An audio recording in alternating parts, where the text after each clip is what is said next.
Good morning, everyone. Happy Wednesday. Sorry I'm late, but I really did not want to do this at all. But I'm here. Good morning, good morning. Good morning, Apple Jacks. Oh, not the protest.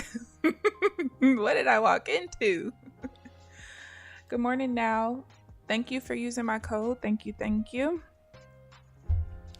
Good morning, good morning. As you guys can see, I'm down a little bit. I've taken 5 trades. I believe I've won 4 and lost.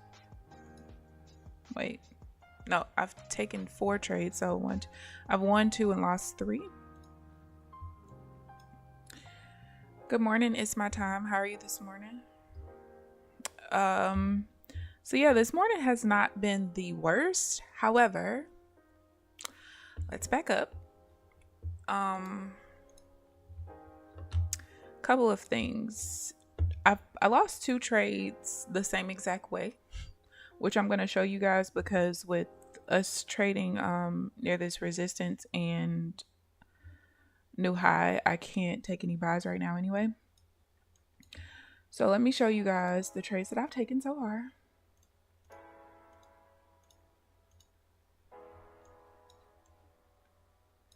I feel like the open is here. Okay. So let's do a little quick recap. I just want y'all to know it took everything in me to get on this stream. All right, so here's the first trade. Just a simple little pullback here. One of the alternate pullbacks. This trade TP quite quickly, so pretty good trade. The next trade was here. And this was just a divergence trade. I'm pretty sure this was a pullback to my major level. My major level had to be somewhere around here. Got wicked out and it would have lost no matter what because it only went 15 ticks in profit. And that was that. So let me show you the 2 trades that I lost in a row that I lost the exact same way. Here's the first one. I'm going to zoom in a little bit. So got into a divergence trade here. And now mind you, this buy rotation level was not here yet. You guys know I don't take sales going back towards that. However, because the buy rotation level doesn't paint until it hits this level right here. So as you guys can see, I was in the sell and then we hit this resistance level right here. Now, normally you guys don't see my resistance levels being solid lines. They're only like that when they're extended past level 4. That's the way that this indicator paints them. And so you can see we came down and we rejected off of it and pushed up. Now, I don't have any rules in there's no rules for me to break even at a resistance level or a support level or anything like that unless it's the major one, the first one. But you guys can see I lost there, right? Now, coming around right after, oh, I got a win there. And hold on, because I might actually be taking a trade here. But you can see that this loss was the exact same thing. Got into the sell for the divergence. We hit this resistance, this extended resistance level, and then it lost. So I don't know what the hell that is. I have no idea because I don't normally have to deal with that at all. But apparently I do now. So yeah, I don't know if that's like going to be a new thing or what, but I was not happy about that. 613. All right, but now let me get y'all back to the edge. So yeah, I lost 2 divergence trades the exact same way. It coming down to the extended resistance level and just rejecting off of it. So not a happy camper, but it's whatever. All right, so I am looking for a divergence sale off of this session high. Good morning, Janelle. Good morning, Fihai. Tell me how to pronounce it, please. I don't like butchering people's names. Good morning, Rio. Applejacks, yes, please. End your protest. 1,055. All right, so let's see what happens. But I have been getting more trades today. I mean, 5 trades is not that much, but it is compared to what it's kind of been for since last Monday. It's just a matter of me losing those 2 trades the exact same way and me not having any kind of rules in regards to that, which is trash, but we keep on keeping on. It's rejecting at my minor level right now at 554.75. And we'll see if it could push through. Only needs a few more ticks.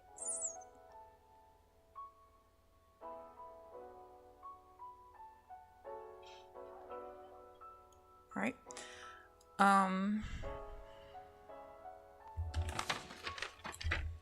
Yeah.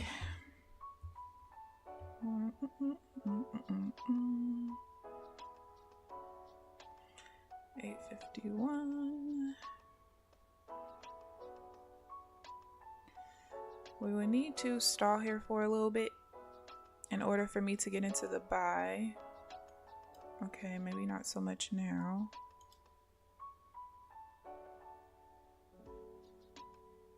Oh, that changed things just a little bit.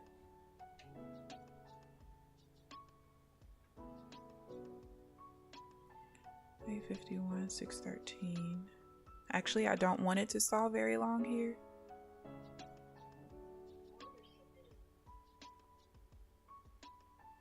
I might not get filled. Kind of skipped through.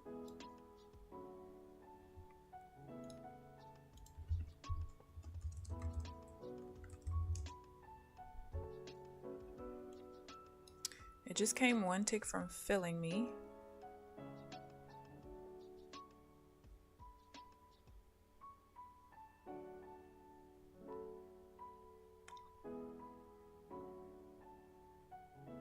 So how do y'all feel about the new sale? Talk to me. How do y'all feel? Will you get a $250 for $19? Nope. Nope.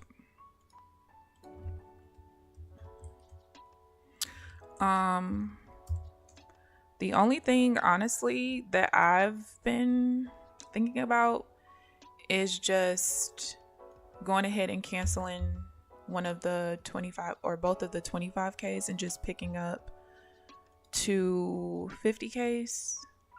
It's the only thing that I've thought about, which I'm probably honestly going to do. Only because, so the way my renewals were, 150K was on the 1st, another one was on the 5th. I don't really count that one. I had a 25K on the 9th, the 17th, and the 25th. Okay. So the one that used to renew on the 17th is the one that I passed accidentally, 2 months ago? So I don't have anything to renew this week. And then one of the ones that's really close to failing renews next Saturday. So the way I see it, I'm probably going to just go ahead and pick up a 50K on the 17th for the 90% off. And then if the other 25K does go ahead and fail before the 25th, I'm going to go ahead and pick up another 50K and just go ahead and replace those. I told you guys yesterday, I really don't want to continue seeing my eval number increase, but for the sake of the purposes of what I'm trying to do, and not really wanting very many 25K PAs, I kind of just rather get rid of them. So with me doing that, it will really only get rid of one. So I probably could possibly still just end up having 2 25K PAs, because I really only want to replace it if it fails, because that's what makes the most sense to me personally. So yeah, I don't know. We're gonna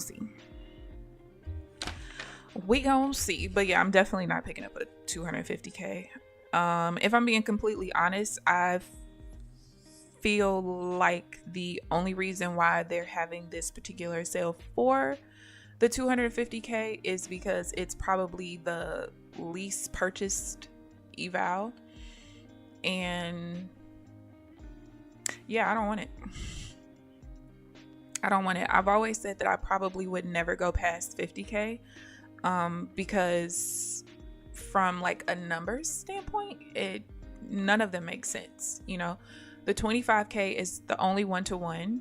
The 50K is what, like a 1.5-to-1 or something like that. I don't know, but it's not too far off from a 1-to-1. The higher you get, the more it just doesn't make sense. And then, you know, when you look at what your payout threshold has to be in order to get the payout, and then you look at what your max payout is, it just doesn't make sense to me. I know the 150K is pretty popular. I feel like people tend to like the 25, 50, and the 150. People really skip over the 100,000.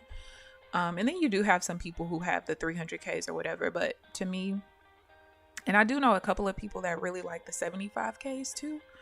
But I think I'm just going to stick to 50Ks. I think that's where we're going to land at.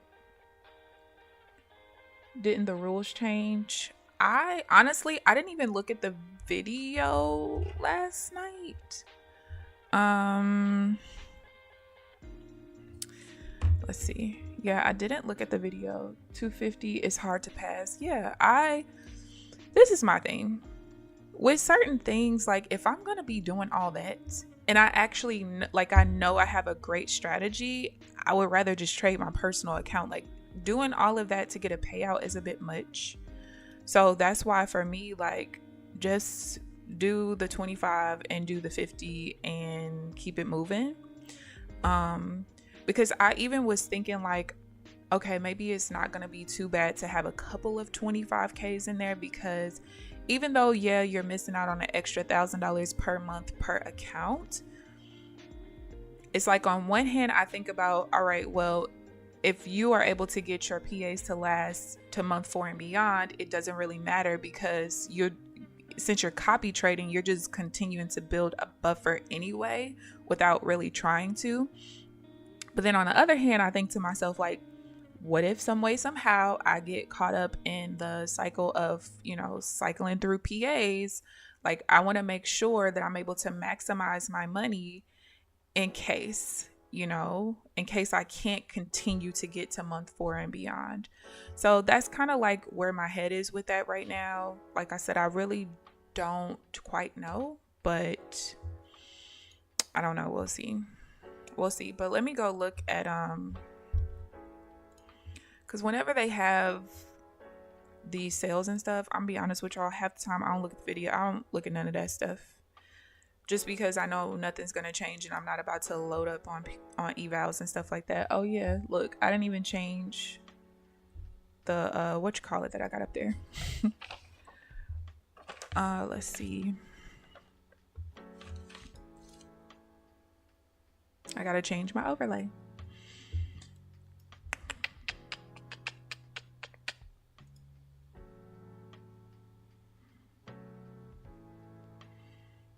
See if I want to take,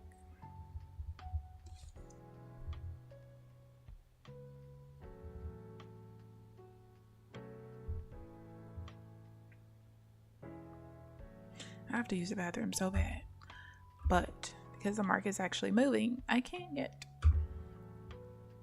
I cannot.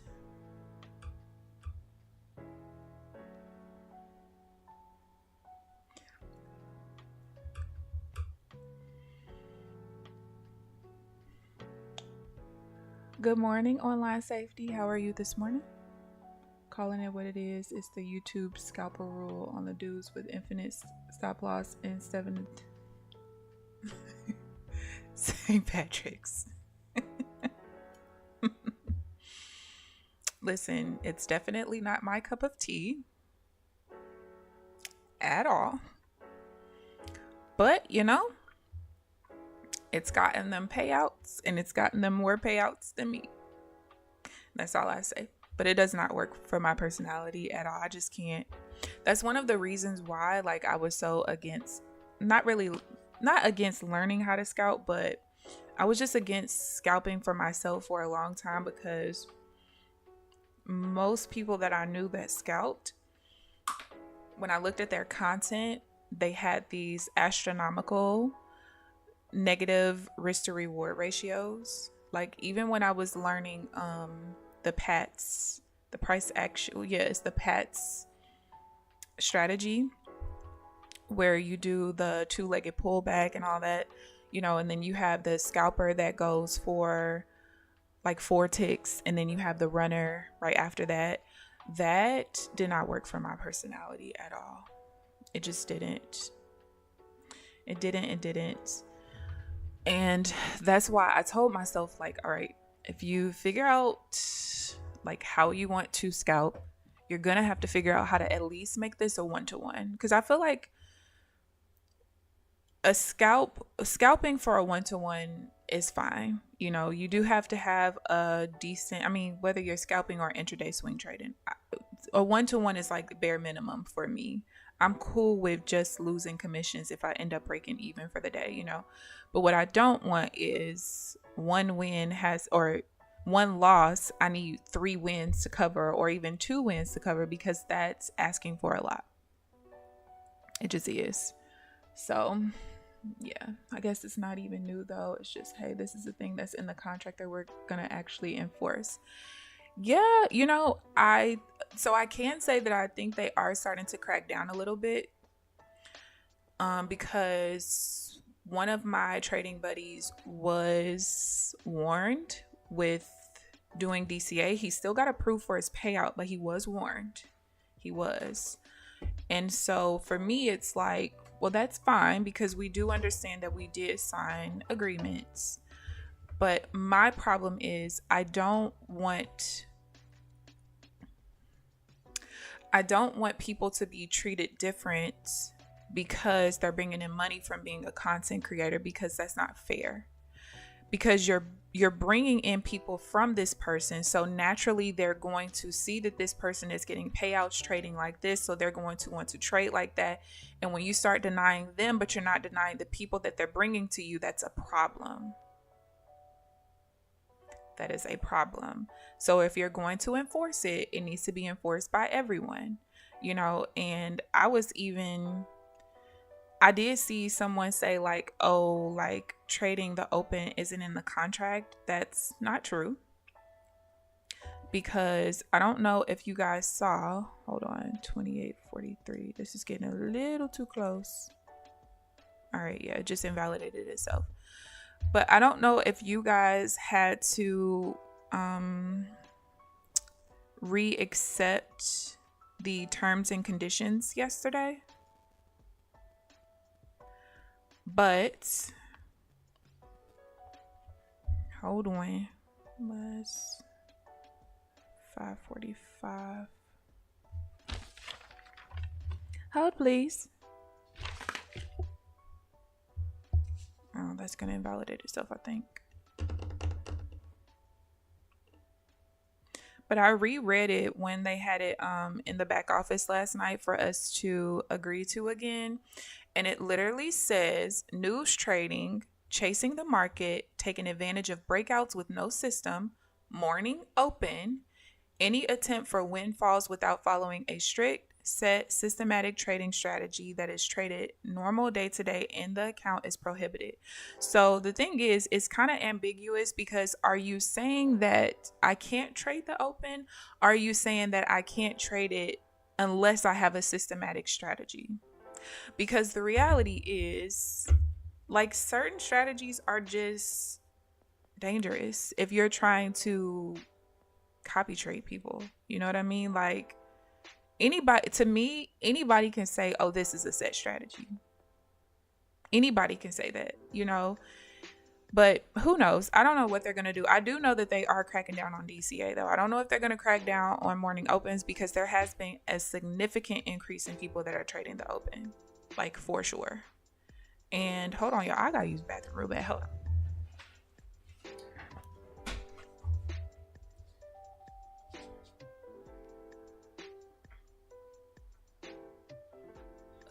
Wait.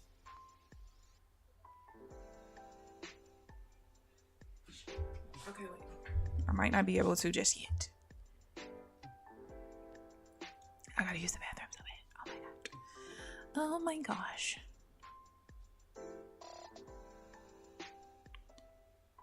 Like, so bad.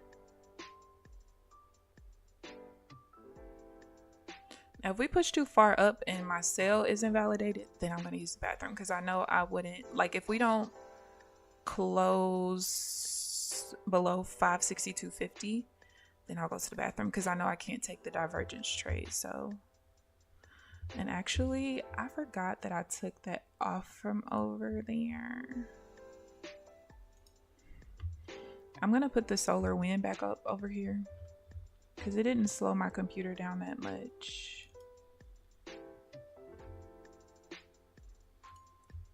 The zigzag might get screwed up over there, but it'll be all right. Hold on. I'm gonna read y'all messages when I get back from the bathroom. I promise. I promise. I promise. Because I'm about to burst. I forgot how much water I drank this morning. 30. I'm just waiting to see if it's going to stall long enough, because it might not. 1326. My bladder is going to burst.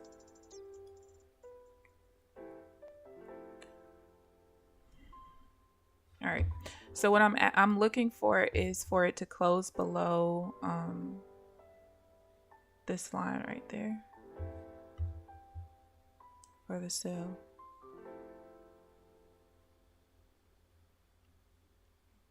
Green. Oh my gosh. I can't take it. Please figure out what you're gonna do.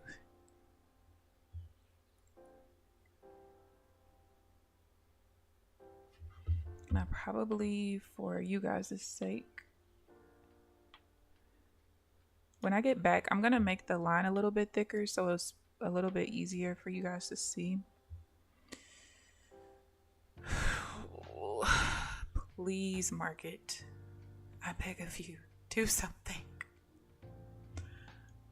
I don't even care if it pushes up, just do something so I can go use the bathroom. All right, let's see. I only get payouts on the 25Ks. I tend to blow the 50K PAs before payouts. Really? What do you think? Do you think it's just okay? So on a typical trade, what's like usually your risk to reward dollar wise? Because do you feel like it's because you don't take enough trades to reach the payout threshold before you get there? And on your 25Ks, what's usually your balance before you take the payout? Like, are you somebody who once you hit 1600, you just stay there, you take the max and you close the account? Or how do you do that? I'm good. I may have to cop a 250K eval. You gonna do it? Speaking of cup of tea, I'm thinking bean chili for lunch. Chili sounds so good. I haven't made chili since this winter. I need to make some. So I trade the open every day, but every one of my trades looks the same. Never heard anything about it on my NY open trades.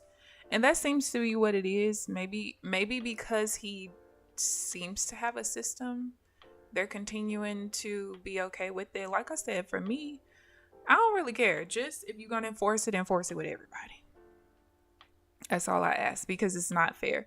And like, I remember like about 2 months ago, somebody was in Alpine Stream, and I think it was a girl, pretty sure it was a woman, and she was just like, well, you guys make sure you don't follow what he's doing because he's a content creator. They have to pay him out. Well, first of all, lady, they don't have to pay anybody out just because they're a content creator. But just the fact that that's people's thought process is not good. It's not good at all. But I think that I haven't been in this stream in probably like a week, which I normally, tune into him and Nutty and a couple of other people. But honestly, since last Monday, I've just been so irritated with the market. I just haven't even had YouTube open, to be real. But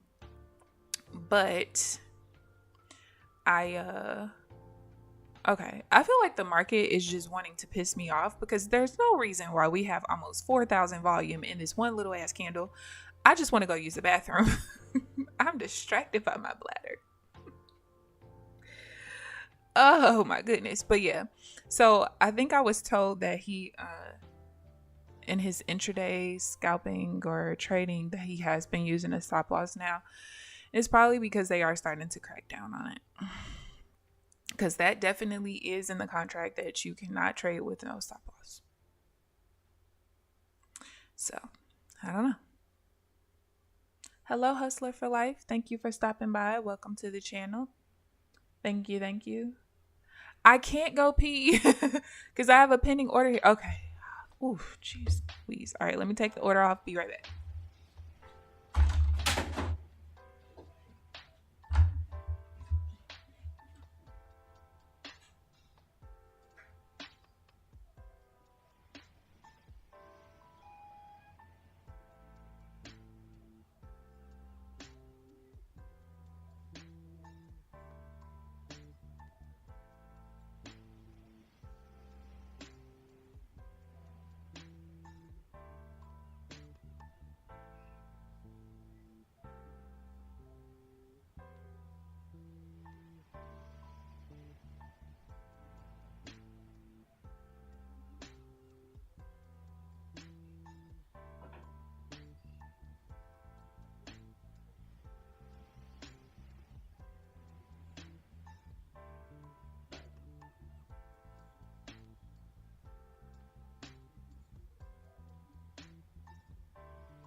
All right, y'all. I'm back.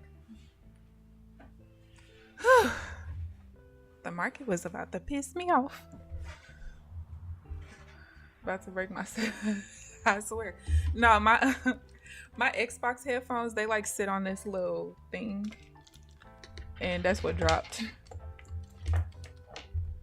My thigh hit it and made it fall, and I need to be charging them.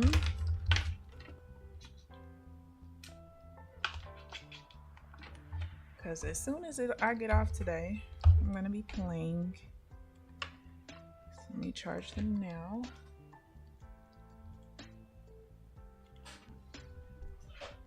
Whew, okay.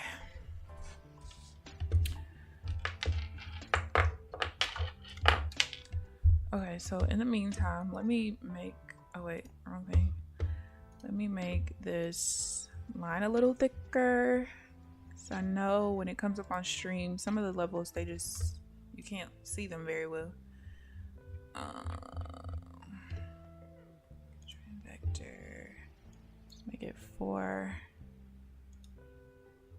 and 2 maybe. It's gonna mess up over there again, but it's alright.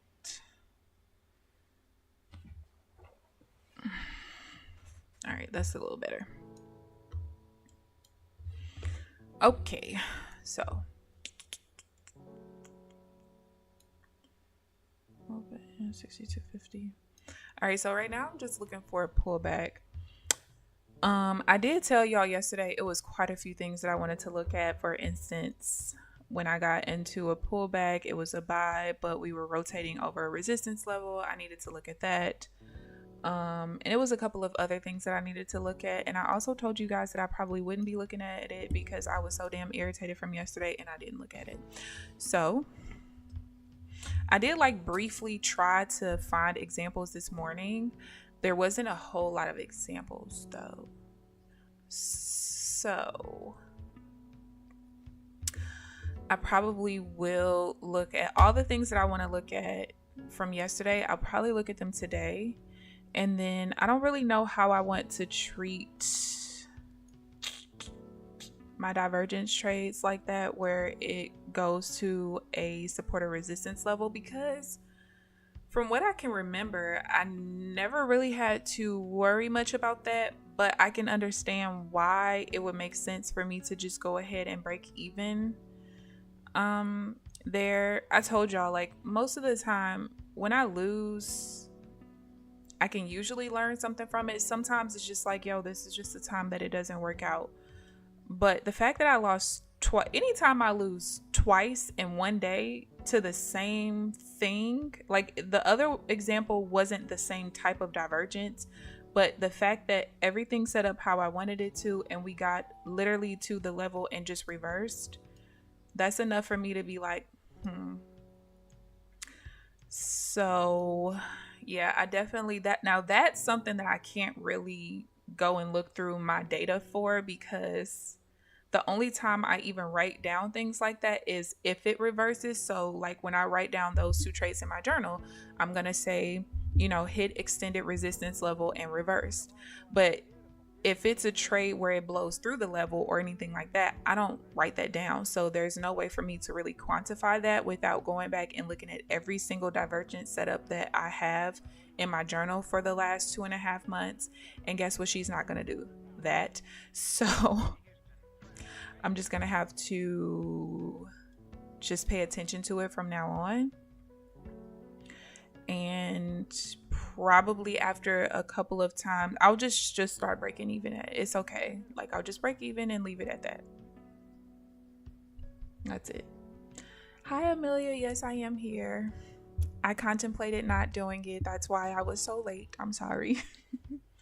I had a nice long queue, but got out too early. Very annoyed. Where was your entry? Where was your initial exit? And where did you actually exit?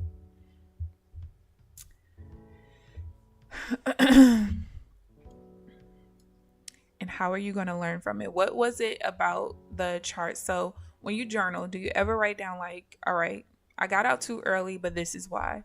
Because if it's because something on your chart made you do it, that's one thing. If it's because you're trying to protect profits, that's another thing. If psychologically you've been dealing with losses lately, so now you're trying to just keep the green, that's a whole nother thing.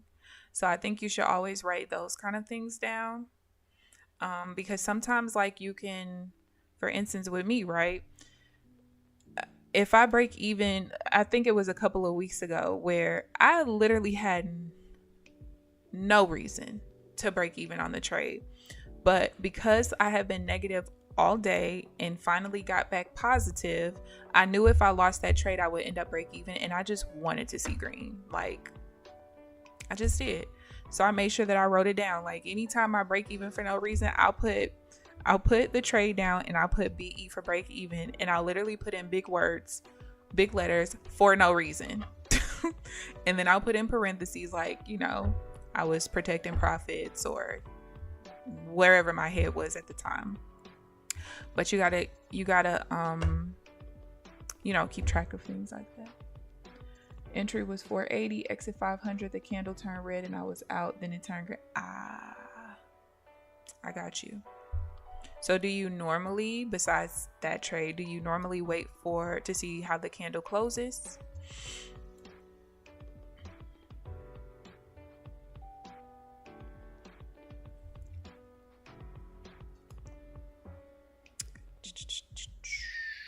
More or less.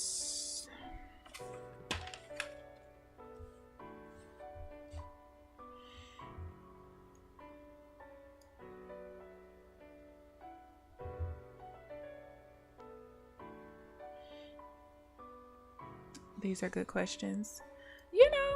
I like to ask questions for clarity. Because, sometimes we don't think about all the different reasons why we do some of what we do, right? And then sometimes we just stop trusting our strategy because of weeks like this week or last week. Then we start questioning everything. When really it's not even, it's just, hey, your strategy is not working right now. Thankfully, I think this is the first time. So I've been really heavily focused on trading again since like September. This is probably the 2 worst weeks I've ever seen. Like from a back-to-back standpoint, I've never seen anything like this. And as long as I've been trading, I've never really seen anything like this. It's very awkward. But with last week, it kind of made sense. There was just a lack of news, really. This week is just like, what are we doing here? Monday and Tuesday were just really trash. Today has not been that bad, I'm not gonna lie. But yeah, the market just is doing its own little thing. Doing its own little thing. In order for me to, I think this is gonna drop before I can actually get into the trade, because I needed to stall for a while before I can take it. Like, I need double the volume in this candle that it is right now. I need double what's there. So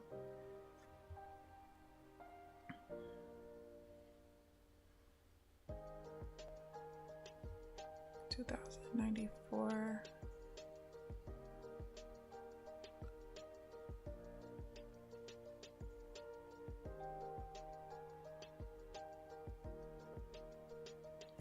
Now, if this trade wins, I'm gonna have to look at something, because there was another trade that was like this.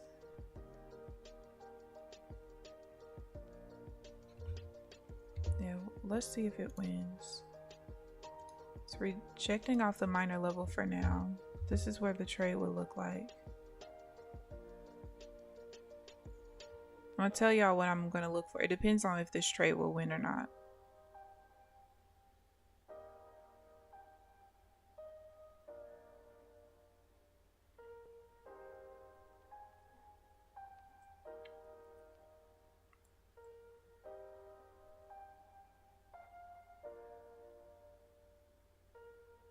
I'm curious. Now, if it loses, I'll keep it the way it is right now.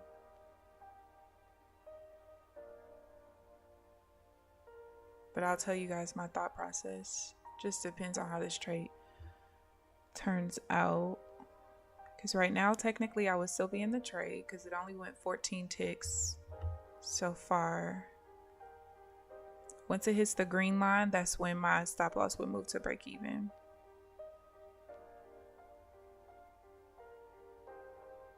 All right, so let me tell y'all my thought process. So with this particular divergence off of the new higher low, right, I'm looking for two different volume patterns. However, typically when it comes to divergence, anytime I'm pushing back towards a level, so like here, this bar, you know, this reversal bar is pushing back towards the extended resistance level. Okay, so normally when that happens, so I have two different volume patterns that I'm looking for, one of which is I want the volume of this candle to be more than this one and less than this one, or I want the volume of this one to be less than both of these two. Okay, so what happens is whenever in divergence I'm going back towards a level, I always make sure that there's more volume in this candle than this one, because it's like you need it to be able to push back into a level, right?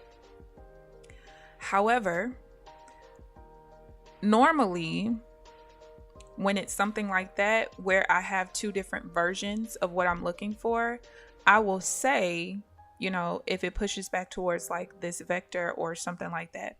I don't have that with this one, right? And I really don't think that I need it, and I'm going to show you guys why. There was another trade. Where is it? There was literally another trade that this happened the exact same way. Today, actually. I just got to find it. I think was it today? It might have been yesterday. Oh, maybe it was yesterday. It could have been yesterday. I'm gonna have to find it, but let me see.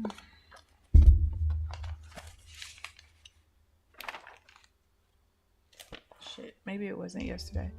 I'm gonna have to try to find it, because legit it's set up the exact same way and it won again, and I didn't need that extra volume there. I'm just gonna have to figure out where the hell the example is, but I know for sure I remember seeing that. So I'm going to make sure that I write down in my journal today. I'm going to write that trade down as missed or didn't take. And I'll just write that I didn't take it because of that. But it wasn't that one. Let me make sure it wasn't that. Oh, wait. Hold on. Because I might have a trade setting up. Let's see.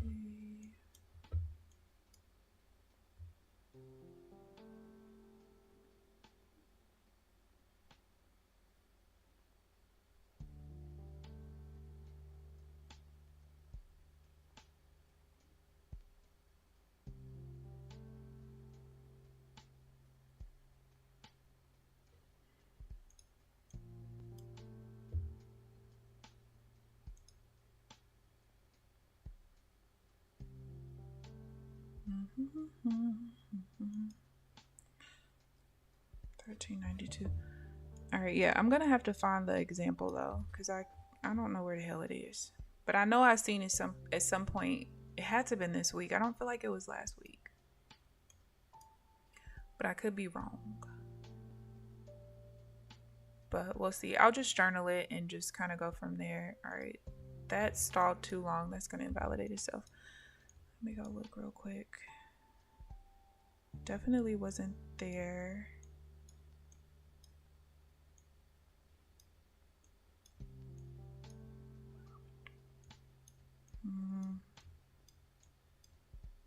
Yeah, I'm gonna just have to look for it at some point. Like my homie had court today. Good morning, Trenches. How are you this morning? All right, wait. Let me go back a little bit. Same for me. I tried taking a 50% partial, but accidentally closed the entire position. That sucks. That sucks big time. All right, hold on. I got another trade setting up.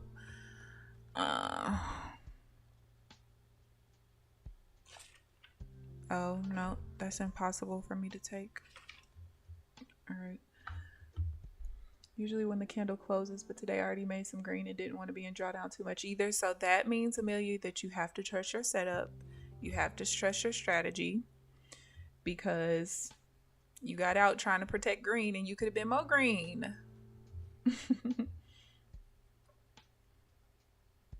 Also keep missing the small pullback for another 20 points. I'm gonna need you to focus this morning, honey. 571 to 597. That was definitely feeling like I was long in tops. Trade, but sometimes I think too hard about the psychological part. I ask myself, why do you torture yourself like this? Applejacks, I feel you. That's why I always quit. Legit, over the 10 years I've been trading, that is why I always quit, because like you said, I get why I'm trading. I know what I'm trying to do. I know what this can do for me once I master it. But why am I torturing myself? Especially because I'm a pretty intelligent person. I succeed in most things that I put my mind to.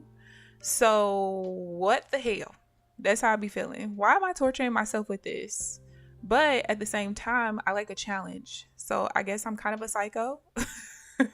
Because I want the challenge. I welcome the challenge. But then I'm like, why are you doing this to yourself? Is it really worth it? Probably not. Probably not. It's just not worth it. Let's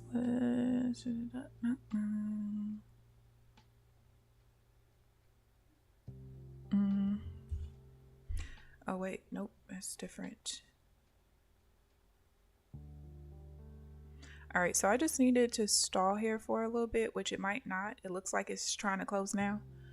Good morning, Nate Berry. Welcome to the stream. Thank you for tuning in. Welcome, welcome. All right, so let me keep going. King D. I am using Renko charts. These are Ninja Renkos, and the setting is a 16 tick brick size and a 1 tick threshold. It is the only chart that I look at to trade. Sometimes you'll see me pull a 5-minute over there, but that's just because I like to go look to see what other people see. But it doesn't affect my trading in any way, shape, or form. All right, we might actually get enough of a stall here if we don't just completely just crash. If we actually reject here, I think I'll be able to get in. 1090. I need like a little bit more volume here. And there it goes. Let me confirm.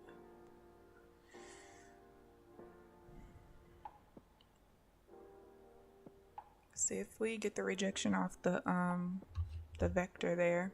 So anytime you guys hear me say my minor level, that's going to be this green to yellow to red. It'll be red if we're in a downtrend, but it'll be that level right there. So I'm just looking for the rejection here off the minor level. We'll see what happens. I guess I like paying me too, Applejacks, because I'm gonna make this work. So much more green. I'm glad you feel it. Yeah, I do. Listen, I get it. I've been there, done that. Anything you could possibly think of, I done been there, done that. I promise. I promise you. All right, so what I don't want is for us to reject hard off of this new high. I want it to push through. The only time I break even once we hit a new high is if we didn't hit it before. So like, let's say that this bar right here did not touch the new high, but I got into this buy, I would break even at the high. That's what I would typically do. And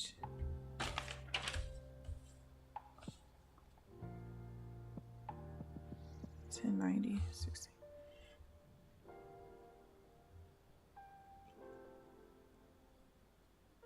But because the previous bar touched or created a new high, I'm cool with trying to push through the new high, if that makes sense.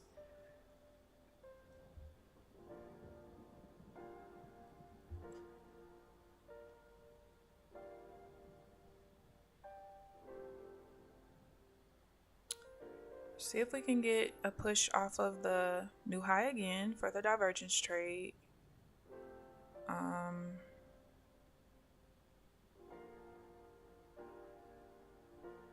By the time I would have to manually break even, it should move my stop loss to break even anyway, which would be this rotation level back here, right there. But we might end up rejecting anyway. We'll see. Or 655.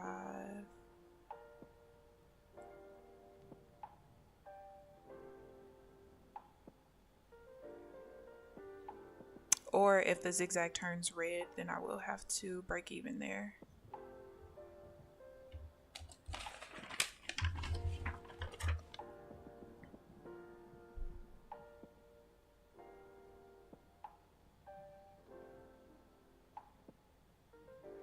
Are we not going to push through?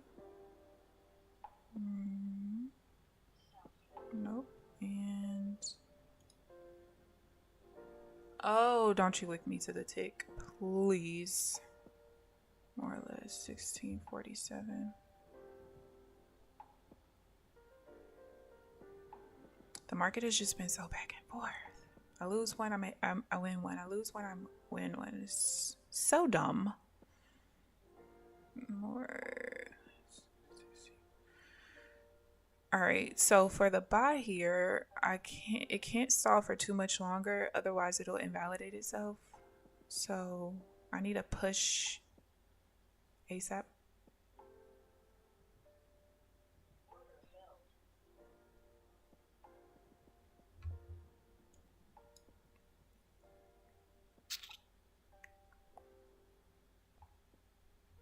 And sometimes this happens where, you know, I'm trying to get into, or I get into the divergence trade and it literally just gets stuck at my minor level. It doesn't happen all the time, but it does happen. But I don't have any rules to like break even at my minor level or anything like that, because most of the time it's going to push through it. And you can see like it's a weak level.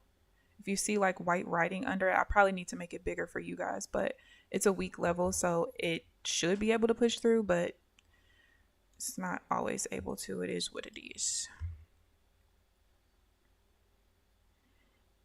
The question is, are we going to have enough volume and steam to push up? And it doesn't look like it.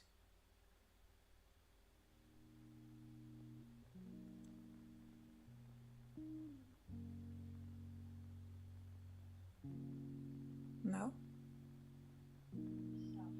just did it so perfectly here. This is literally the exact same setup. The exact same one.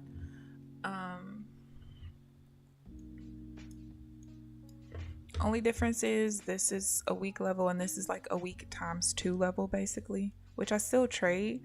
But most of the time, so with this particular indicator, what it tells you is that once you start getting weak levels painted, especially if you have them painted in a row, that a lot of times you'll end up seeing a reversal in the market, but it doesn't always happen that way. That's why I'm still willing to take trades when it's at a weak level, even if it's the second one. I don't really see a third one. Most of the time it's usually just 2.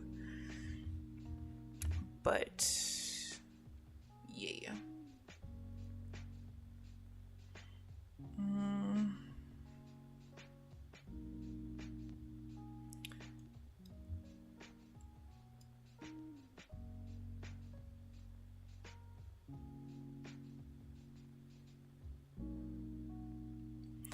All right, so I do still have, I got like 20 bucks left in account 18.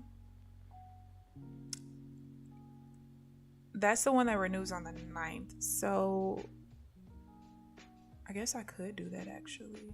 Let me see, 1, 5. So even though that one renews on the 9th and I do still kind of want an account to renew on the 9th, I think I'm just going to go ahead and cancel that one because my 50K that renews on the 5th can kind of take that one's place. And that way I'll have the 1st, the 5th, the 17th, the 25th, and those will just be the 4 accounts that I have. I think that's what I'm going to do. Yeah, that's actually what I am going to do. Yeah, that's what we're going to do.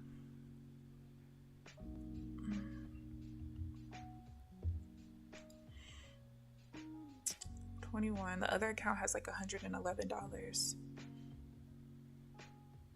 My only problem with 50Ks is I feel like during this evaluation process, and I have to also remember that you're not done like finalizing your strategy, so this wouldn't really be a thing when you do.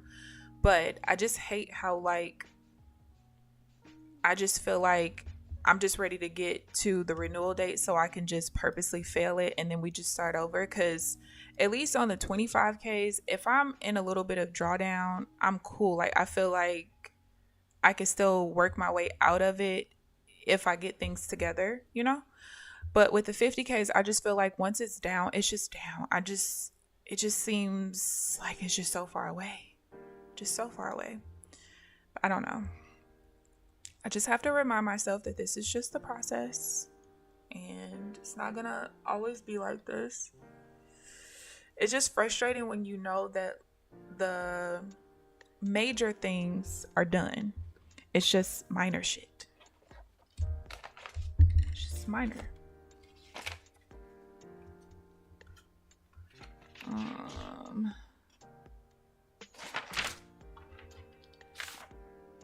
What's today, the 15th? Oh, damn.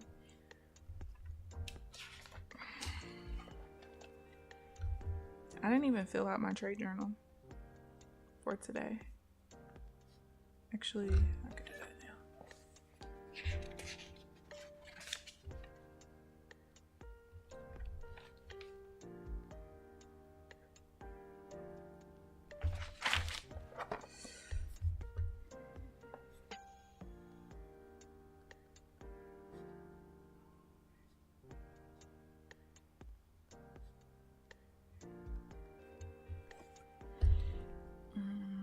Alright, that, and then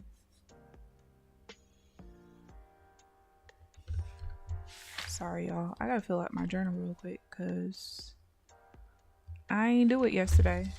I actually totally forgot.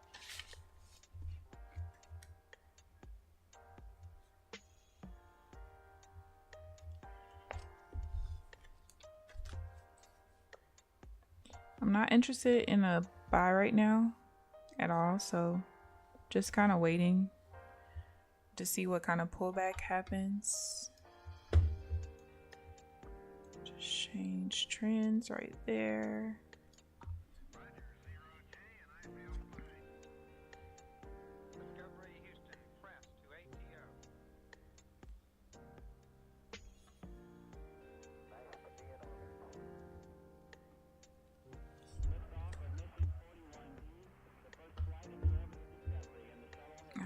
pushed up too far.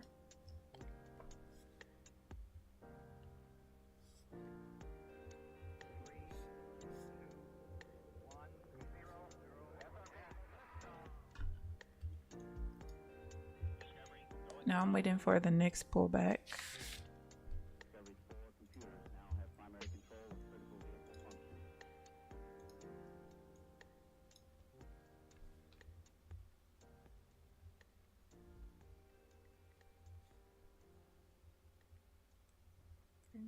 $280.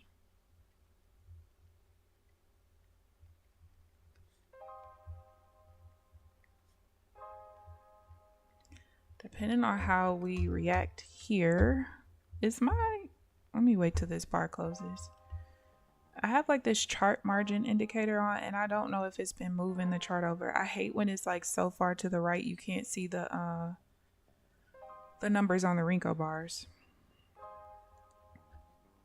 But I'll see if the indicator's working right. 21, 22. Okay, it is. Cool. Coolio.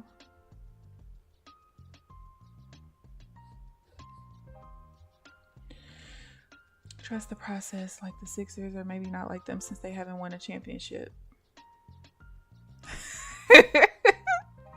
Applejacks, the shade.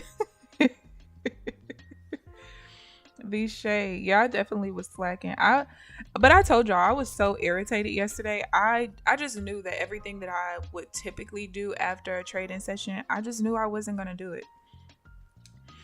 And normally, you know, I'll journal, and then anything that I need to review and look over past trades and all of that to compare the data, I would do all of that. And then I would go ahead and set up my journal for the next day. But baby, yesterday tried me. Yesterday tried me and my patience, and yesterday won. It won. I'm not gonna lie. It did. It really did. And it really sucks because actually the second account that's listed right now, I'm pretty sure that account was only like $900 away from passing before last week. Yeah. I felt like I was just so close, yet so far away. And it freaking sucks. But it's a part of the process. And I'm gonna get this together. I really feel like I'm literally just right there. But I was telling my grandma yesterday, I was like, you know, I need weeks like last week and this week because the losses hurt more because there's not enough trades to cover them. So it makes me pay attention more. Don't get me wrong. When I have a lot of trades in a day, I still do look at the losses. But I also think that part of it is just me collecting more data. That's all. And if I have to go through these annoying times now while I'm still in evals, I would rather do that now than have weeks like, I can only imagine what a week like this would feel like if I had all PAs. I felt like my strategy was set because of the data that I did have at the time. And then between last week and this week, I blew my PAs and now I'm screwed, you know? So I see the silver lining with it. I see I don't know, it's like a double-edged sword. It sucks, it's annoying, but it's better to have these learning lessons when it doesn't really matter, is how I see it, honestly. But please don't get it twisted. I'm annoyed to the max. Good morning, True Seeker. How are you? You are better than most of the YouTube gurus. Most trading YouTube gurus don't dare to do live trade, only screenshot and talk after a price move. Yeah, I would never do that. I prefer to do this because of that. Because guess what? I saw the same things that you guys see, right? And the few live streamers at the time, like before I got onto YouTube, almost 5 months ago, the few live streamers that I did see at the time didn't really show their P&L. There were a couple that did, don't get me wrong. There was Alpine, there was Nutty, and there were a couple others. But even Nutty was still like I wouldn't say it was iffy because he still did his daily updates, obviously, but most of his trading was off stream, so you never really knew what his overall P&L was in real time. But I still respected the fact that whether win, lose, or draw, he still came and did his summary every day, you know. But then you just had a lot of YouTubers where they were live streaming and they weren't really showing much, so I just didn't like that. But for me, I mean, you can go look. Like, I've had 2 straight weeks of red days, not one single green anywhere in 2 straight weeks. I've had times like that. I've had times where I've had more green days than red in a week, so I'm thinking that my strategy is almost perfected. And then you have a week like last week and this week where it's like, you're not done yet. You're not done yet. So it's been a frustrating process, don't get me wrong, but I rather show the struggles of that, because the reality is, even if you learn from someone else, even if you take someone's course, you take their mentorship, whatever, most strategies you're going to have to go through the strenuous process of still making that strategy your own to a certain extent, because a lot of strategies, there's still some form of discernment that you have to have, right? So you're not just going to come in swinging for the fences for most people. Now, I'm not going to lie, by the time I came to YouTube, honestly, I thought my strategy was already ready. I did. I'm not going to lie to you. Hold on one second.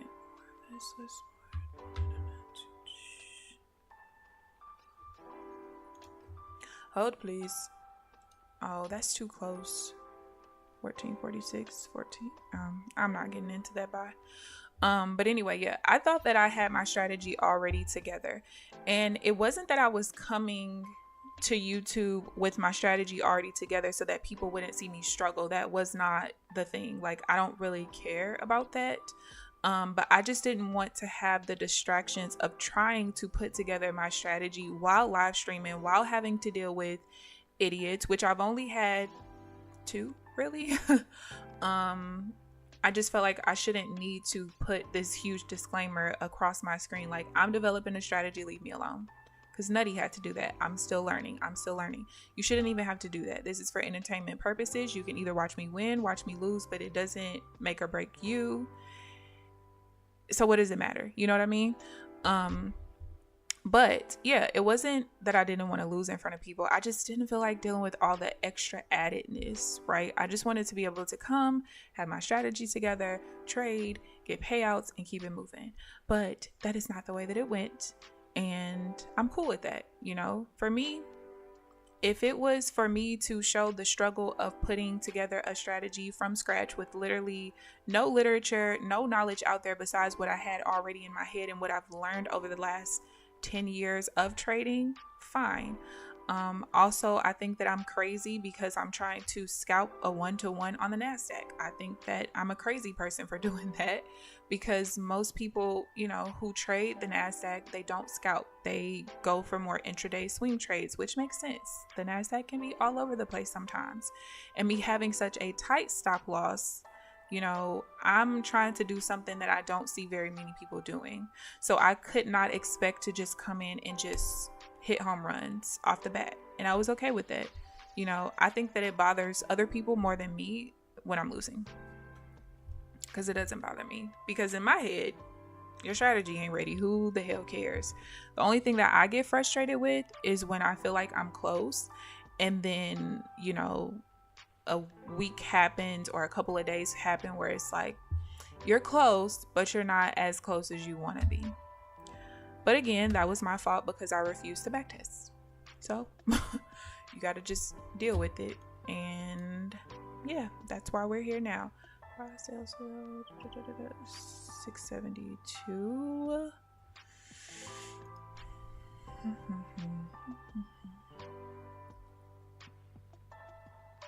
Oh, but yeah. Am I in the idiot category? If so, it's an honor. No. You are not in the idiot category. I actually forgot the name of the first guy, but he used to come in here trolling. That was a guy with 20 years of experience and told me what I needed to put on my charts and all of that. And then I was like, why do you even tune in? I tune in to watch you lose. Well, you're a miserable person because I got better things to do with my time than to be tuning in to somebody who I want to see lose. That's ridiculous. You're a goofy. Then the other one is Frederick, our friend Frederick, aka Pipstar Trades, who's now my best friend according to him. But he was an idiot troll too, initially. You know, they hide under the guise of I'm trying to help you. I want your help. Because whatever you're telling me, if it cannot help me with the exact strategy that I'm putting together, which I highly doubt because you're not trading on Rincos and you're not using the indicators that I'm using, you're not using anything that I'm using, what you're talking about can't help me. If what you're talking about would help me on a daily chart, a 1 hour chart, a 5-minute chart, it ain't gonna help me with what I'm doing. So leave me alone. Leave me alone. Yeah. The best trolls are the ones that say, I told you. You know what? I love them because once everything is set in stone and I'm getting payouts, I promise you they'll never come around so that I can tell them I told you back. There's a person in Nutty's chat that says he has some indicator from some market maker. Why are you in the chat? Go trade on your own and leave Nutty alone. Exactly. Like, I legit don't get it. I don't. Like, it hurts my soul when I'm seeing other people who are willing to be vulnerable, who are willing to be transparent about their trading journey and about how they're doing live. You know, it irritates me and it hurts my soul when people come in and do some of the things that they do, because we don't have to do this. I don't gotta do this. I can go trade and be in my own little corner and not worry about nothing and nobody. I could do that, right? But I feel like I have this, I don't know, I always feel like I have like this obligation to do certain things publicly, not just from a standpoint of it being able to help me hold myself accountable, but also just because there's so much misinformation out there. There's so many people who are scamming. There are so many people who try to make certain things look easier than they are. And I feel like it's my responsibility and my duty to show the real for certain things, because I'm just naturally a very transparent person in everyday life. Like, I don't hold nothing back. I'm very upfront and honest, and that's just how I am. And I feel like this space needs that. It just does. It does. You're not going to see me with these huge P&Ls pretending one thing and not equaling payout. Like, I'm not that person. And that's why I don't full port just so I can pass evals. I do not want that. I don't want PAs that I'm not ready for. I keep telling myself, like, I'm not in a rush. I'm not in a hurry.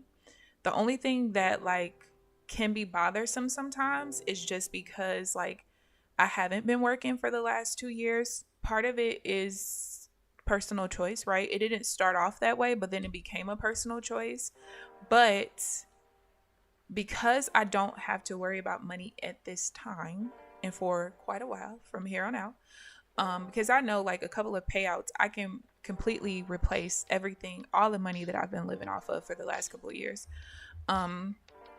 But I'm just glad that I'm not, like, in this desperate state, because even that can affect your trading. And I'm glad that it hasn't allowed me to affect my trading at all.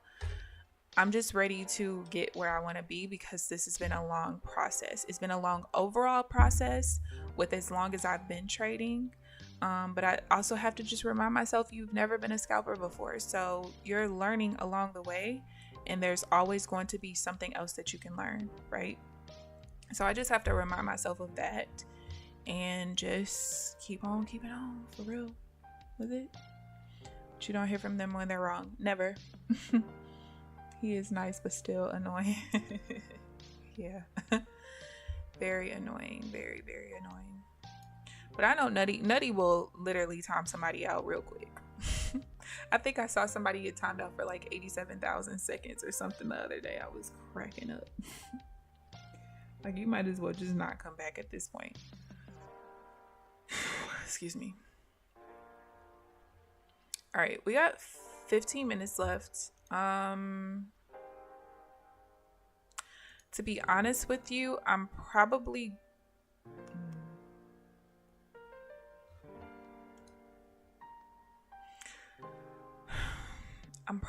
going to purposely go ahead and fail account 18.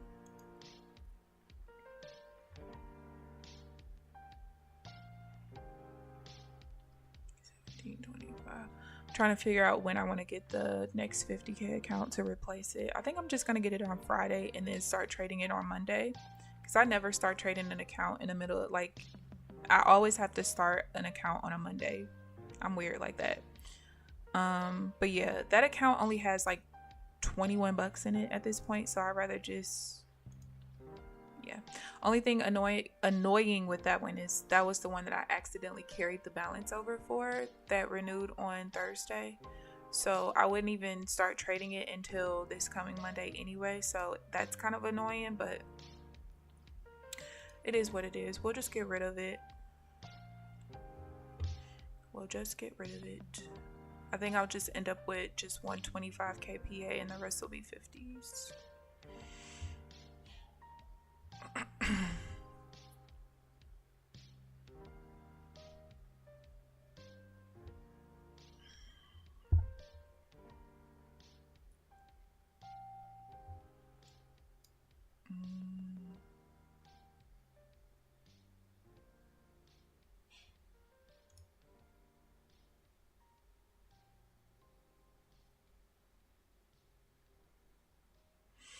I am looking for the buy right here.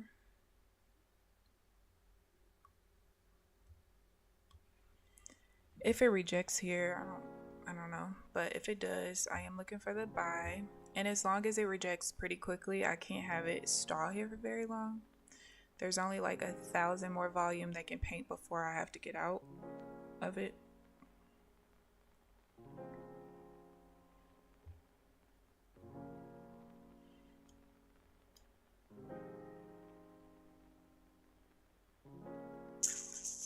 It almost closed. It came one tick from closing the bar.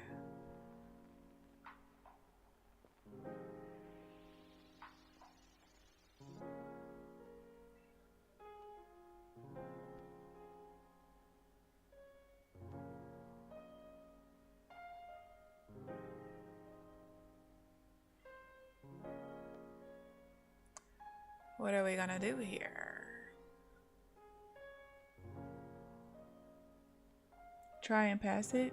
I don't know. Ben Hammer, we gonna pop virtual water bottles upon your first payout? Absolutely. You could pop a water bottle. I'm gonna pop a bottle of alcohol because I need alcohol after this experience, okay? I need it.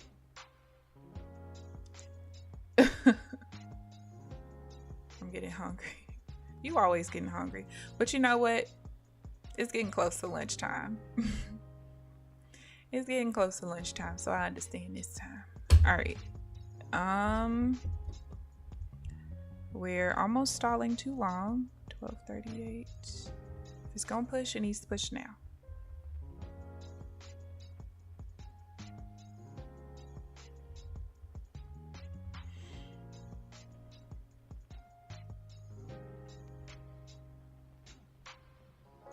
All right. That buy is gone. I respect your honesty along your journey. I win more than I lose, but losses are a part of this game. Absolutely. I mean, I could legit, I'll be honest with y'all. What I could do is I could go into my trade journal. I got a bunch of them, right? One of these journals has all of the information for the strategy I was trading 4 years ago that I was profitable on in my live account. But life hit and I didn't want to trade anymore. Literally every day when I log into Facebook, I'm getting memories from 4 years ago of me intraday swinging and winning every day. I did not lose very often. But the reality is I don't want to trade that way, especially with the trail and drawdown. I don't want to do it. And also, I do remember not being able to only sit on the charts for the first couple of hours of the session being open. I don't want to be here all day. I don't want to trade London. I don't want to do none of that. I just want to trade the first 2.5 hours and go live. That's it, right? So that part can be kind of annoying, I'm not gonna lie, but it's just part of the process. And for me, as long as I'm learning from the losses that I'm taking, that is what's most important to me. Sometimes there's something that I can quantify and fix. Other times it just is what it is. And I just have to be okay with it. I'm okay with I'm okay with losing. Obviously. That's why I've been okay with losing on stream and having no issue with it. But I don't know. For me, I think the biggest thing is that it's just a task that I'm taking on, right? Like, I'm trying to put something together where no matter what the market conditions are, it works. And for a lot of strategies, that ain't what it is, right?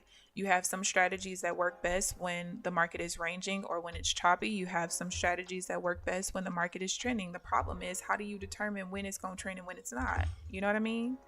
So me sticking more to a volume-based strategy, right?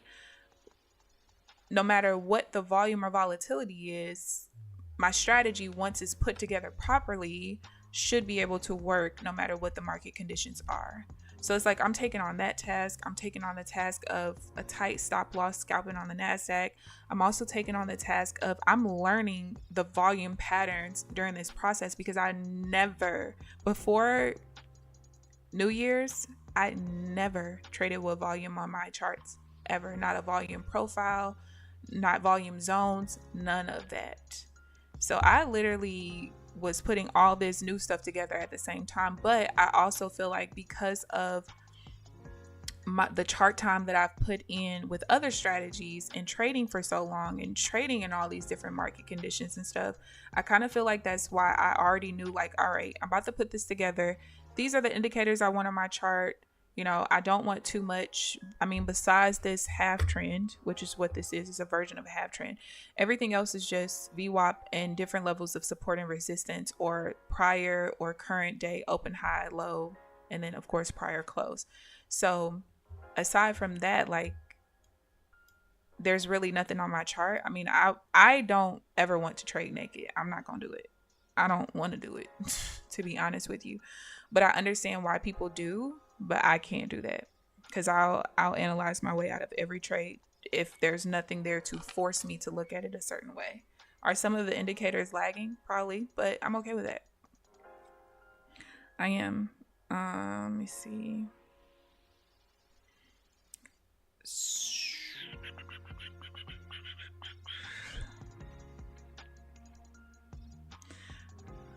All right, so I could, if this bar closes below the vector right there, below my minor level, I could possibly get into a sell, but it doesn't look like it's going to. It looks like it's going to push. See, I got a text message. What?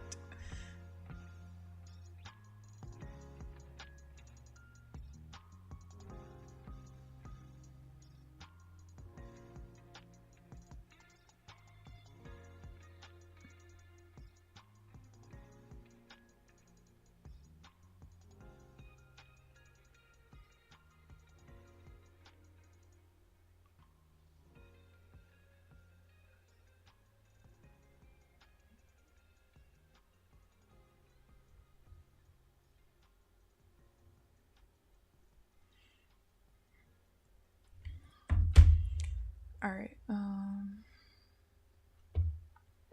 Welcome to my world, Amelia. Oh, that was Amelia that said she was hungry.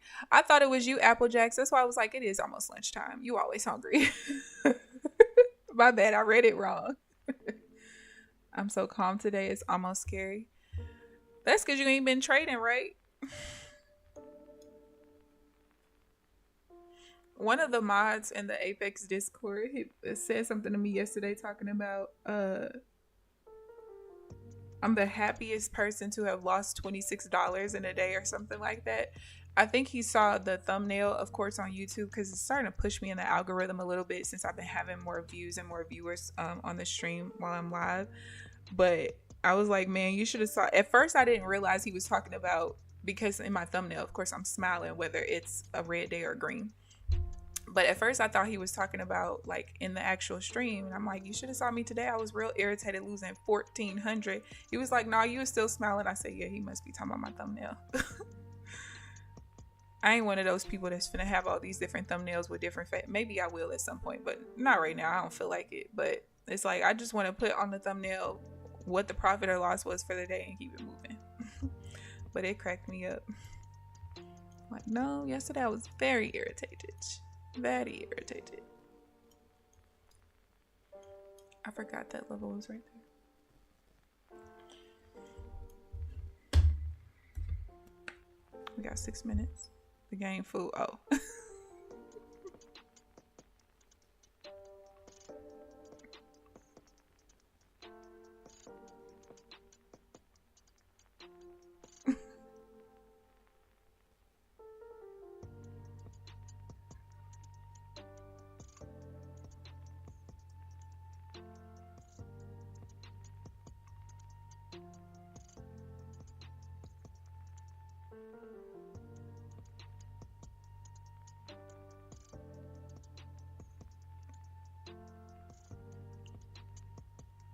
Oh shit. Okay, wait.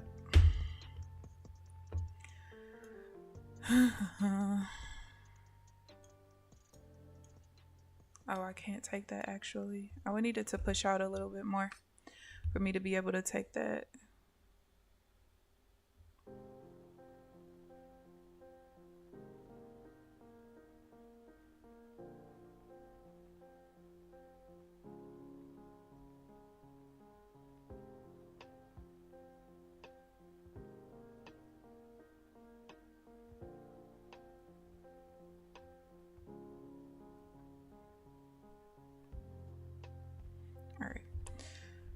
So I am looking, I do like the sell setup. However, I wanted to push up further. I want to take the divergence off of the new high. I mean, if it happens in the next 4 minutes, we'll see.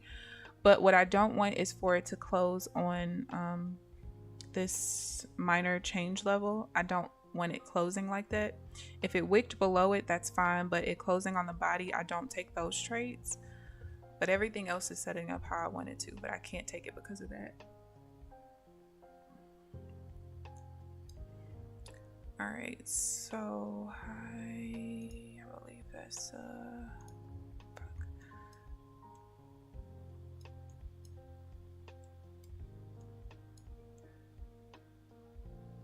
okay, it is. All right, it worked out too. But I just can't take the trades like that.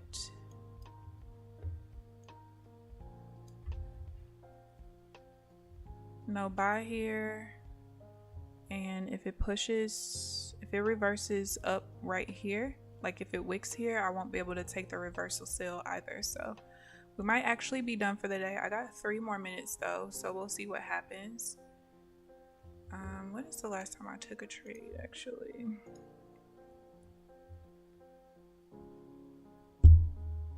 $10.22. Oh yeah, that was the divergence and then the reversal.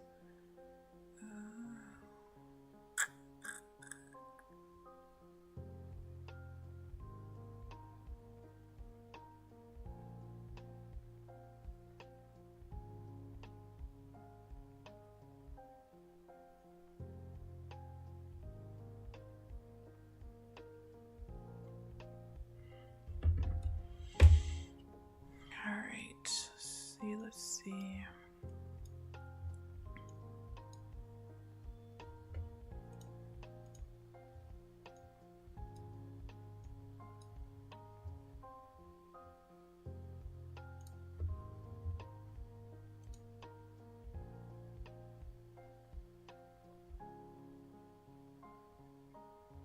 That's why. Looking at the 5 minute, I'm trying to figure out like why does the price action look that way, but now looking at the 5 minute chart, I get it. Like there was really no true pullback for real. Like I don't count that as a pullback. It just stalled there for a little bit, right? So that's why I'm not getting the trades that I would typically see when we have a tear up like that. But then even here, there's no real pullback there. It's just stalling.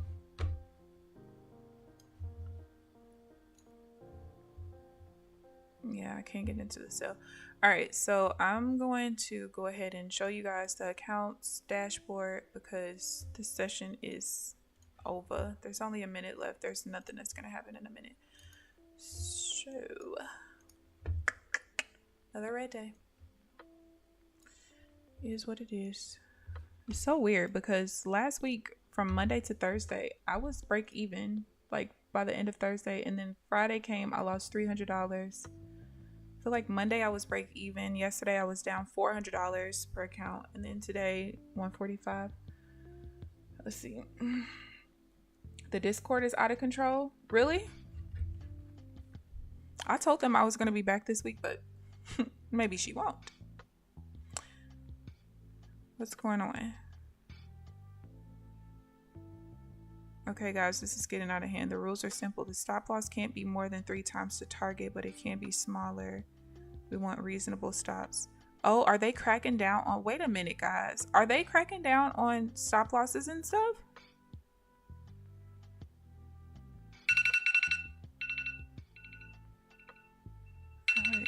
Wait. Y'all, I have not been in Discord. Oh, there's a lot. Wait, guys. Okay, wait. Let's talk about the accounts first. All right, so I'm not going to purposely fail it. It's probably going to fail with my first trade tomorrow. It is what it is. Whatever. Like I said, I am going to pick up a 50K to replace it when it fails. I'll pick that up on the 17th just because I kind of want to keep the same billing dates that I had prior to. And we'll just leave it at that. If this account fails, we'll just replace that one on the 25th and we'll just keep it moving and we'll just have all 50K accounts. All right, so wait a second. So are they now cracking down on stop losses? So I'm reading the notice board. Stop loss can't be more than 3 times the target, but it can be smaller, like a 1-to-1 or whatever else your strategy requires. We want reasonable stops. Yes, you can move stops. Note that a 1-to-3 is a ratio your stop can be. For example, all ratios between 1-to-1 and 1-to-3. Actually, okay, guys, this is a pet peeve of mine. When you are writing risk to reward, please write it the right way. Because if you're saying that the stop loss can be 3 times the target, that means it's a 3-to-1. I don't know when and where social media and influencers started making people say shit backwards, but it's very annoying. If it's a 1-to-3, that means that you are risking 5 ticks to make 15. Risk 5, reward 15. If you're allowing 3 times the stop loss, that means that the risk is 3. The reward is 1. It's a 3-to-1, not a 1-to-3. That drives me crazy. No offense to Ricardo, but it just drives me crazy because I see it all the time and I don't understand when things got backwards, but please fix it. But anyway, no DCA into a losing position. Yes, you can into a winning position. Dollar cost averaging means adding a contract to an open position or average the entry to a lower price. We're here to provide a service to people. We're not a casino and we don't enjoy gamblers. These rules are made clearer because of the amount of fraud we are getting. The rules have always been there in the PA agreement. Exactly. And I did see Daryl like 2 weeks ago. If you are somebody who adds to a loser, he did say that you can add 1 time, but after 1, that's it. All right, let me see. The best is it's been 5 minutes and my account hasn't been activated. Oh gosh, people are doing that today. Gold has been on fire today. Didn't get my limit filled. Oh, main chat they turned off for gray names. Oh gosh. It started last night with the promo probably. Compliance team now. I bought my 90% using. Thank you, Amelia. Thank you for using my code. Thank you guys for always using my code. I appreciate it. Good morning, Rodriguez. How are you? Good morning. Welcome to the stream that's about to be over. Welcome. Thank you for the sub. The rules have always been there, but no one reads them. I 100% expect this rant from me. This is the thing. I don't like when people say, oh, now you're starting to crack down. It doesn't matter if they crack down today, yesterday, 5 months from now. If it's in an agreement that you sign at any point in time, they have the right to enforce the rule. The problem is people who have never had a business or don't know anyone who has a business. You have to have the support team to be able to enforce certain rules. Once they hit hyper growth, it was almost impossible for them to hire people at a fast enough pace to be able to enforce certain things. Because yeah, certain parts of the payout process is automated, but the majority of it is manual, okay?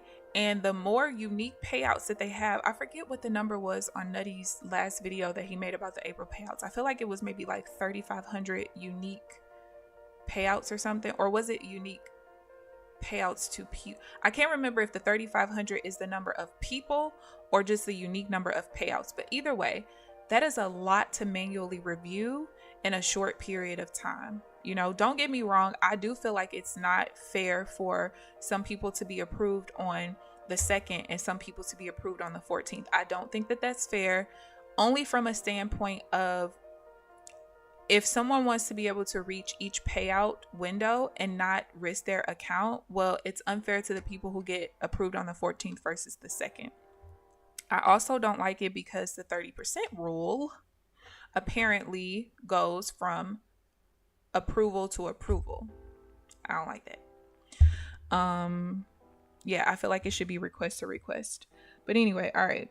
Next message to all regarding manner of post today, as I've seen multiple inappropriate scam comments.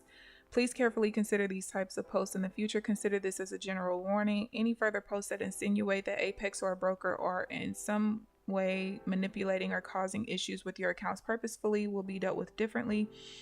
Trading within, okay, so that's just people who, I don't even understand why people think that. Like, if they're not the broker, if they don't own the platform, why do y'all, whatever. All right, Tradeovate. When 90% plus unbelievable PA sale occurs, everyone hops on the train.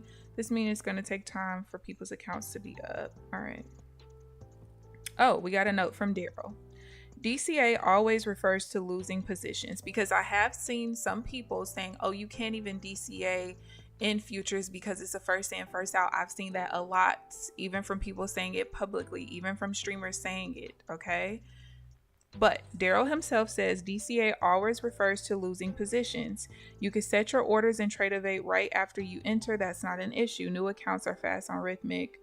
The Tradeovate queue is slow. Oh, I thought he was going to continue to talk about DCA. We're working with Tradeovate on a new method to streamline their pipeline like Rhythmic does. Does that say pipeline? Oh, pipe like. Looking into payment issue, just try a different one. Okay. Past breaking of the rules does not mean it was okay. It just meant we did not have the resources to verify them. All we had, I hate the way he types, y'all, to verify them. We have a new compliance team and are building new reports to ensure rules are followed that have always been there. And enjoy Top Step. They have a 25K cap on payout, so enjoy what little you can get there. Daryl. Oh my God. You weren't banned. You didn't do anything wrong. So I see that they made it PA verified and payout verified at 9:45 this morning. All right. Apex has been very lenient with past rules and payouts. Since people have taken advantage of the past rules, we've updated the guidelines to easily follow and understand clearly. Most people are upset about the 1 to 3, 3 to 1. Don't realize that you need about an 80% win rate just to break even. Your strategy can be anywhere above that. We're not forcing a 3 to 1. That is just the maximum risk / reward allowed. We're also not saying that you cannot manage any trades without a TP / stop loss. If the trade starts to go south, manage it if structure changes. Or if you have a runner, that's called trade management. That is still the name of the game. The enforcement of the rules are to combat people with no clear strategy who may end up 5K on the day, then down 7K and up 10K by going in without a stop loss or a really far out TP. This rule won't affect 98% of traders who trade legitly by using a prop firm for what it's made for. Yes, typos. I can't read that. Good luck, everyone. I'm done for the day. Thank you for tuning in, Hustler. I'm done too. I'm done too. We just here just chit-chatting a little bit. The self-centeredness of YouTubers, they think it's because of the way they trade. I actually saw one say, "I'm sorry, these rules are because of me," and I know exactly who you're talking about, and I didn't even have to hear him say it. So here's my take on it. I'm pretty sure a lot of people are going to feel like Apex is doing this now because, oh, you guys are going broke. You've paid out 170 million and you don't have no money, so now you don't want to pay people out. When the biggest thing is, first of all, Daryl is a trader himself. He created the prop firm because of how he was done with other prop firms. And yes, I do know that there are other prop firms where they were created by traders. I get it. He also explicitly always states that the goal is to be able to copy trade people. That is a way for you to bring in additional income to your business, because the reality is paying people out on sim accounts is not the best of the best, right? But we all know 99% of, or 95% of traders fail. I'm currently in the failing position right now, okay, putting this damn strategy together. But so we know that they have enough money to pay people out. I remember that Nutty had made a video some months back, and there was a person in the comment section that was like, I'm pretty sure it was one of the payout videos, and he said something like, "Do you think that Apex can sustain?" And I remember in that video, Nutty asked, I believe it was in the video, I don't think it was a comment, where he said, like, put in the comment section how much you've spent on Apex so far. I was blown away by the amount of evals and PAs that people have had, right? I've spent I'm pretty sure less than or around $4,000 in 2 years. My very first account I bought in May of 2022. Now, for a while, I wasn't really focused on trading. I would do it here, do it there, but it was just, I wanted the experience of it. And I had someone ask me in a comment section, and I need to reply to them, asking why I didn't just trade. Like, if I did this because I wanted skin in the game, or like, why I didn't just sim trade. Sim trading is totally, like, there's no psychological skin in the game, right? Because you're just sim trading. Also, remember, initially I wasn't scalping either, so I needed to be able to trade against the trailing drawdown. But it's like, at the end of the day, if their goal is to copy trade people, and I'm pretty sure they're making more than enough money from the people who are buying a whole bunch of accounts and failing them and full porting them with no real strategy and getting to PAs and paying the PA fee and failing those and doing it all over again. There are people who have evals in the 600s, the 700s. I've seen people as high as 1,000 evals. Okay, that's a lot. So when you think about those people who are gambling, I'm pretty sure most of you guys that tune into me, y'all are not those people. I mean, I'm not that type of person either, right? But when you think about the people who are not like us, Apex makes a lot of money, right? But at the end of the day, it's always been Daryl's goal to copy trade people. And this is the other thing. If he wanted to create rules for you to lose and for you to not be paid out, I'm pretty sure the rules would be a whole lot more strict than they are right now. That's number one. Number two, he has a whole course program to teach you how to trade. And there are people who use the prop firm trading the strategy of Apex investing. So I'm confused. Why do y'all think this man is out to get y'all? I don't know. You know? And also, if he was really out to get you, he would force you to go live way before, like other companies. There are companies where once you make $5,000 profit in the account, you're live. $25,000, you're live. $10,000, you're live. I believe that almost every single person that I've seen be asked to go live, they withdrawn $1 million. I might have seen one person that said that they were asked to go live pretty quickly, so they weren't, I don't know if they were able to build up to $1 million at that point, but Nacho, the mod, he did his in 18 trading days. So yeah, it was 18 trading days, but it was $1 million. You should go live at that point because I'm paying you $1 million off of STEM money. So don't you think that if he just wanted you to fail, or if he just didn't care about paying you out with all of these rules and everything, that he would force you to go live way earlier? Like, come on now. Let's make it make sense, please. Wasn't the average like $700 a month? I don't even remember. I don't. But like, I saw somebody, I think it was in the main chat. I don't remember which chat it was, but somebody said, no, maybe it was a mod chat. I don't remember. But I do remember seeing somebody say like, yeah, I spent $800 a month, or I spent $800 last month on ebouts. I'm like, huh? What? No. No.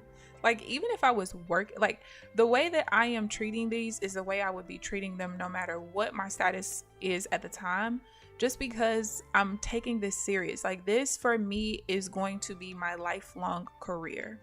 This is why I'm okay with taking my time building the skill set, building the strategy that I want, that's going to work for my personality, that's going to work for the times that I want to trade. I'm okay with taking the time to do that, because this skill is something that's going to last for my lifetime. I don't care about getting PAs and payouts right now. Would it be nice? Sure. It's never great to see your accounts bleeding every month because you don't have another source of income. But it just doesn't make sense to me. Yeah, it was very, very high. And I'm just like, first of all, what kind of jobs do y'all have that y'all spending $800 a month on evals? But I know that some of them get payouts. So it makes sense. But yeah, I'm happy to honestly see them cracking down. I think it's crazy that people think it's because of them, or it could just be that it was always there and now they have the team to look over things. And I think it's a good thing. I think it's a good thing for the traders, because like Michael, I think it was Michael that said it, where like, they're not here for gamblers. And a lot of people have been using it as a gambling tactic. And also, I don't know if people pay attention to the PA agreement, but it literally says that if you keep failing PAs, that they have the right to stop you. So, you know, there are some people who literally, they use the 25K accounts to get to 1,600, withdraw 1,500, close the account, and go to the next one, right? I get it. If they care so much, they will require a little bit more and allow you to take a little bit less in order for the account not to automatically be closed. But you also have to remember that it is in the rules that they can stop you from doing that, because that's not what they're here for, right? So I'm glad that they're starting to enforce rules. It's good. And like I said, as long as they're enforcing the rules all the way around the board, who can be mad? Who can be mad? I don't know. But y'all, I'm going to get off of here because I need to run to the store. And my best friend is ready for me to play the game with him. So I'm going to do that. I am going to, at some point today, I am going to look over some of the losses today. Like I said, I think the biggest thing for me is those two divergence trades that hit the extended resistance level while I'm in the sale, and it rejected off of it and kept it moving. I probably just need to pay a little bit more attention when I'm in divergence trades, to where if it hits any level outside of my minor level, I don't care about it hitting the minor level, but if it hits any other level, I probably do need to start breaking even. We'll see. I don't know.